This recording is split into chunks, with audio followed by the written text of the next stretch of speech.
really intrigues me is this idea, and I heard it many, many years ago. I'm not even sure of the original source where I heard it, but it goes like this. When you change the way you look at things, the things you look at change. Albert Einstein once observed that you have the most fundamental and major decision that you have to make in your life is this: do I live in a friendly or a hostile universe? Which is it?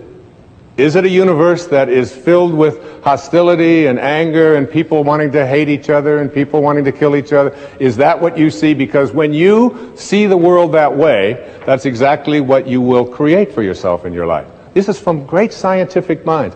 And the interesting thing is that this is not just a clever play on words, that when you change the way you look at things, the things you look at change. It's actually a very scientific thing, and I'm going to show you that in just a moment.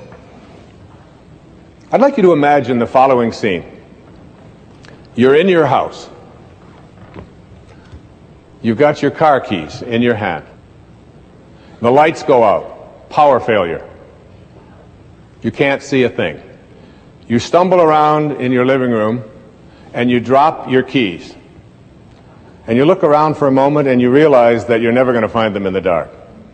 But you look outside and you notice that the street lights are on. So in your mind, a light bulb goes off. I'm not going to sit around here in the dark and grope around looking for my keys when there's a light on outside. I'm going to go out here under the street light and I'm going to look for my keys.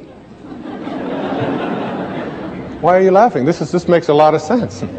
So you're out here and you're groping around and you're looking for your keys and you're looking and looking, and your neighbor comes along and says, "What happened, Wayne?" "Well, I dropped my keys." "Oh, I'll help you look for them."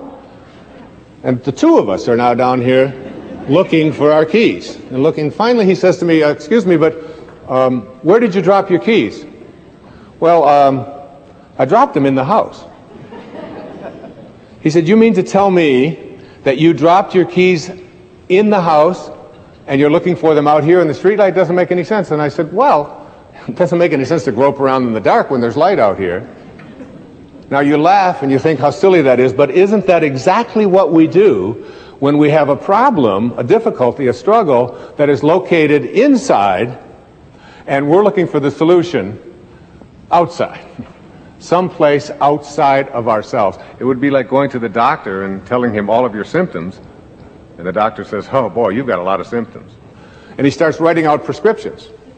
You need a prescription for this symptom, you need a prescription for that symptom, and finally he gets this 4 or 5, and you go to walk out, and you say, "Well, I'd like my prescriptions." He said, No, I'll give this one to your mother-in-law, and I'll give this one to your neighbor, and I'll give this one to your daughter, and I'll give this one to your father.